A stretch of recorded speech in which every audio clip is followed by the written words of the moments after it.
नमस्कार, मैं हूं संजय शर्मा। आप देख रहे हैं 4 PM न्यूज़ नेटवर्क। मल्लिकार्जुन खड़गे लगभग तय हो गया है कि अब कांग्रेस के राष्ट्रीय अध्यक्ष बन जाएंगे। 24 साल के बाद 24 साल के बाद एक गैर गांधी कांग्रेस की कमान संभालेगा। कांग्रेस उसका कमान उस समय संभालेगा जब कांग्रेस के अंदर G23 G23 एक गुट बन गया था असंतुष्ट लोगों का। लोग नाराज थे। लोग कह रहे थे कांग्रेस पैर कुल्हाड़ी पे जाके मार दे रही है। और कांग्रेस के अध्यक्ष के चुनाव पे जो नाटक चल रहा था उससे लोग बड़े कंफ्यूज थे। और कांग्रेस ने, मैं जिसने भी ये गेम प्लान किया, मैं तो इसलिए 100% कहूंगा कि ये गेम प्लान था, क्योंकि सब उसमें उलझ के रह गए। आखिरी दिन तक, जब नामांकन की आखिरी तारीख तक थी, तब तक भारतीय जनता पार्टी और मीडिया, गोदी मीडिया बड़ी परेशान थी कि भाई कौन बनेगा राष्ट्रीय अध्यक्ष। पहले नाम पता चल जाए तो हम उसकी पहले धज्जियां उड़ानी शुरू कर दें। लेकिन आखिरी दिन तक ट्रम्प कार्ड बचा के रखा गया। ट्रम्प कार्ड इसलिए बचा के रखा गया कि नए नए नाम निकालो, पूरे दिन कांग्रेस की चर्चा, और कांग्रेस पहली बार रणनीति के तौर पर बीजेपी से आगे निकलती हुई नजर आई। कल लगभग फाइनल हो गया कि दिग्विजय सिंह कांग्रेस के अध्यक्ष बनेंगे। सारे टीवी चैनल दौड़ पड़े, भाई दिग्विजय सिंह का इंटरव्यू करना है, दिग्विजय सिंह का इंटरव्यू करना है। कुछ टीवी चैनल तो मैं देख रहा था, उन्होंने कह दिया हम आपको मिलवाते हैं कांग्रेस के नए अध्यक्ष से। दिग्विजय जी आपको बधाई, आप राष्ट्रीय अध्यक्ष बनने जा रहे हैं। दिग्विजय जी ने थोड़ा संभाला कि मैं कल जाऊंगा नामांकन कराने, उसके बाद तय होगा। पूरा नाटक, शशि थरूर आ गए, वो दिग्विजय से मिले, तो लग रहा था कल तक सब टीवी चैनल वालों को कि दिग्विजय सिंह हो गए। मध्य प्रदेश के विधायक आ गए। मैं डिबेट कर रहा था, उसमें मेरे एक मित्र ने बताया कि मध्य प्रदेश के विधायक आ गए, और डॉक्टर सुनीलम जी ने बताया कि मध्य प्रदेश के विधायक फूल के गुलदस्ते लेकर आ गए कि दिग्विजय सिंह राष्ट्रीय अध्यक्ष होने जा रहे हैं। लेकिन आज सुबह अचानक खड़गे की एंट्री हो गई, और दिग्विजय ने कहा कि मुझे तो पता ही नहीं था, मुझे तो आपका नाम टीवी चैनल से पता चला, और खड़गे जी अगर पहले पता होता तो मैं आता ही नहीं, लिस्ट में नहीं आता। उससे 2 दिन पहले तक अशोक गहलोत बनने जा रहे हैं राष्ट्रीय अध्यक्ष। हंगामा। टीवी चैनल की फुटेज जो होती है ना, टीवी चैनल पे चेहरा आना, टीवी चैनल पे चर्चा होना, ये सबसे बड़ी बात होती है। और उसमें भी बड़ी बात होती है कि गोदी मीडिया के चैनल मजबूरी से आपको दिखाएं। वो तो कांग्रेस का नाम लेने से भी हिचकते हैं। जो गोदी मीडिया के, जो अंबानी अडानी भैया के चैनल हैं, उन्हें तो बड़ा दिल पे बड़ा भारी बोझ लगता है कि वो राहुल गांधी का या कांग्रेस का नाम ले दें। मतलब उनको लगता है कि अरे यार, कांग्रेस का नाम लेके क्यों अपनी जो नौकरी चल रही है बीजेपी वाली वो खत्म करो। तो गोदी मीडिया बचती है कांग्रेस की खबर दिखाने के। लेकिन माहौल कांग्रेस ने ऐसा बना दिया कि 4-5 दिनों से टीवी चैनल पे कांग्रेस चल रही थी। मैं इसको कांग्रेस की उपलब्धि मानता हूं। अशोक गहलोत का क्या होगा, लंबी लंबी बहसें। दिग्विजय का क्या होगा, लंबी लंबी बहसें। और शशि थरूर आमतौर पे गलतियां कर ही जाते हैं। आज उन्होंने जो अपना निर्वाचन दाखिल किया, उसके बाद जो घोषणा पत्र जारी किया, उसमें उन्होंने भारत का नक्शा गलत लगा दिया। अब Amit Malviya, BJP IT cell के हेड, वो मौका छूट देंगे। उन्होंने तुरंत ट्वीट किया कि देखिए राहुल गांधी भी यात्रा निकल रही है और शशि थरूर ने भारत का नक्शा गलत लगा दिया, ये तो देश को खंडित करने की बात है। अब देश को खंडित कौन कर रहा है, किसकी ये योजना, ये सब जानते हैं, सबको पता है कि कौन खंडित करने की प्लान कर रहा है। लेकिन मौका दे दिया शशि थरूर ने। बाद में शशि थरूर ने माफ़ी मांगी कि भाई मेरी ये वॉलंटियर टीम से गलती हो गई, मेरा इरादा नहीं था। लेकिन भारतीय जनता पार्टी और गोदी मीडिया दोनों के पसीने आ गए हैं मल्लिकार्जुन खड़गे का नाम सामने आने से। क्योंकि दरअसल भारतीय जनता पार्टी पिछले कई महीनों से सबसे ज्यादा ताकत जो लगा रही है वो दक्षिण में लगा रही है। उसको पता है कि जो उत्तर भारत है वहां पे हालत बहुत अच्छी नहीं है। एक तरफ से शुरू कर दी उत्तर भारत के अलावा, बाकी एक पूरी बेल्ट देख लीजिए।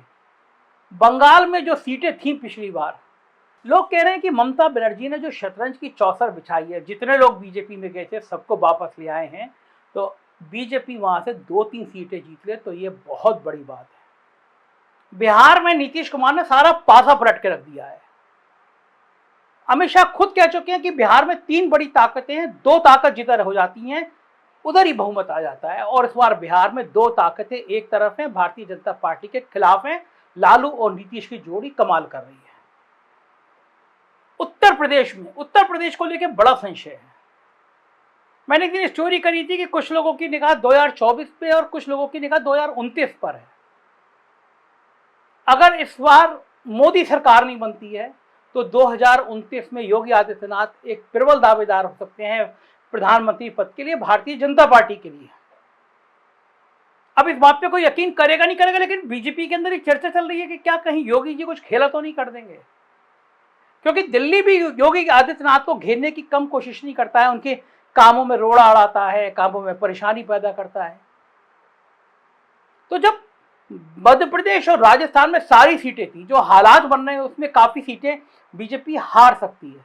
तो ये जो इन 4-5 राज्यों को नुकसान होगा वो पूरा नुकसान दक्षिण भारत से करने की योजना थी बीजेपी की, लेकिन खड़गे की एंट्री ने इस योजना पे ब्रेक लगा दिया, स्पीड ब्रेकर बीच में खड़ा कर दिया है।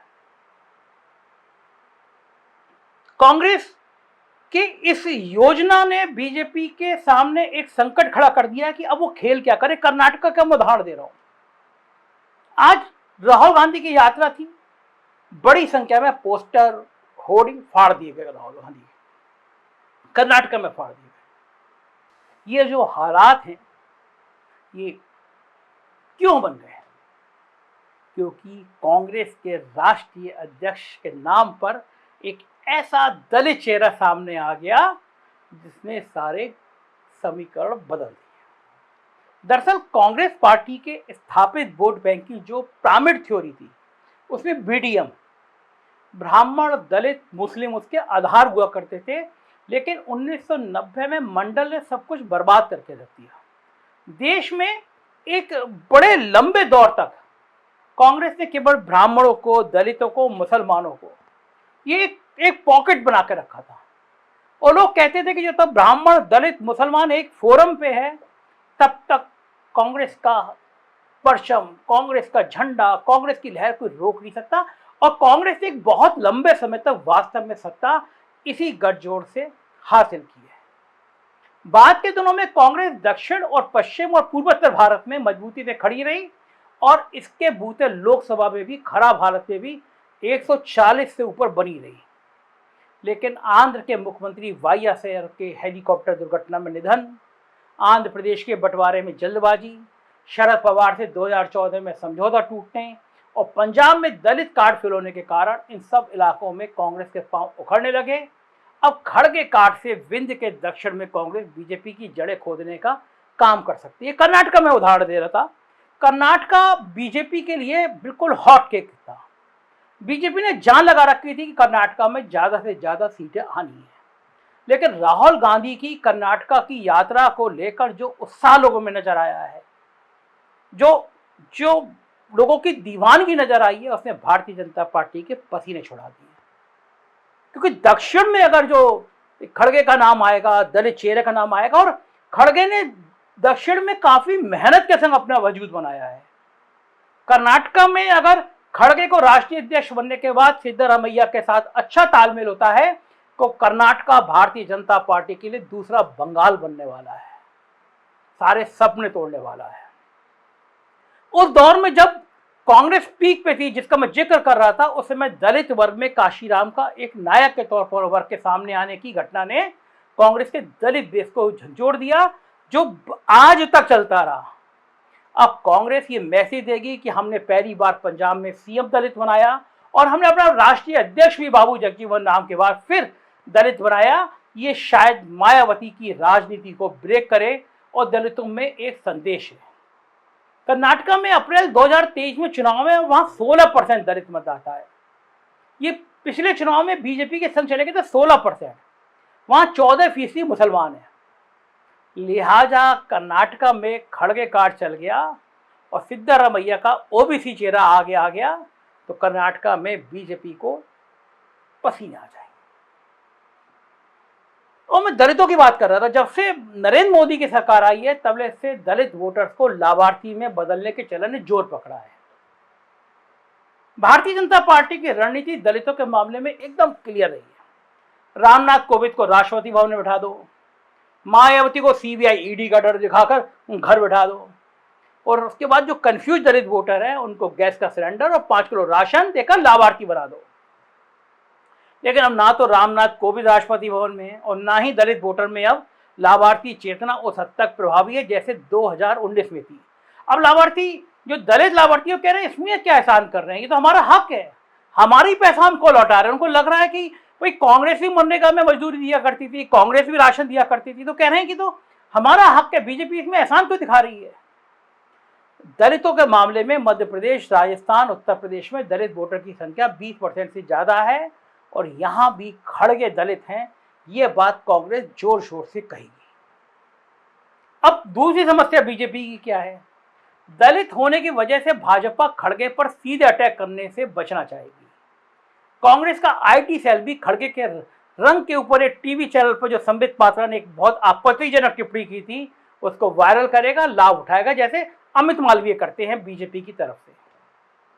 दूसरा, लोकसभा चुनाव में मोदी जी की जो प्रिय तकिया कलाम था, मैं पिछड़ा हूं, मैं नीची जाति का हूं, मैं चाय वाला हूं, इस सब पे ऑटोमेटिक रोक लगाने का काम कांग्रेस खड़गे कार्ड के माध्यम से करेगी और बाकी का जो बचा खुचा काम है वो नीतीश बाबू जाति जनगणना के माध्यम से कर ही रहे हैं। कई लोगों को अच्छा ये भी लग रहा है, मतलब मुझसे बातचीत की कुछ कांग्रेस के लोगों ने, उनको लग रहा है कि खड़गे साहब को अशोक गहलोत के विवाद के बाद उनका नाम कटने की वजह से लाया गया, लेकिन ये सारी प्लानिंग थी। सोचिए, शुक्रवार को राहुल गांधी की भारत जोड़ो यात्रा खड़गे के गृह राज कर्नाटक में प्रवेश करती है और ऐसा नहीं है कि इस यात्रा के कार्यक्रम में कोई परिवर्तन किया गया, ये कार्यक्रम महीनों पहले बना था, लेकिन जिस दिन यात्रा कर्नाटक में एंट्री करती है उसी दिन अध्यक्ष के चुनाव में खड़गे की एंट्री होती है। क्या यह संयोग है? निश्चित तौर पर नहीं। सारी की सारी स्क्रिप्ट पहले से लिखी थी और बहुत शानदार लिखी थी।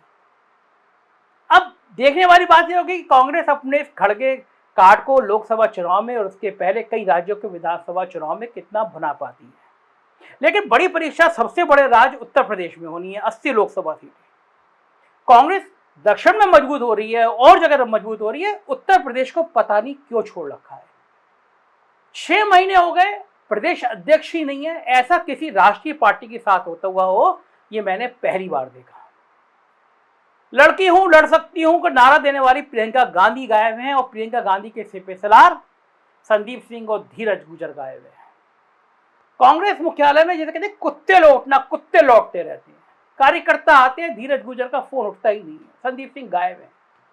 तो उत्तर प्रदेश की 80 लोकसभा सीटों में क्या कांग्रेस कुछ करना नहीं चाहती?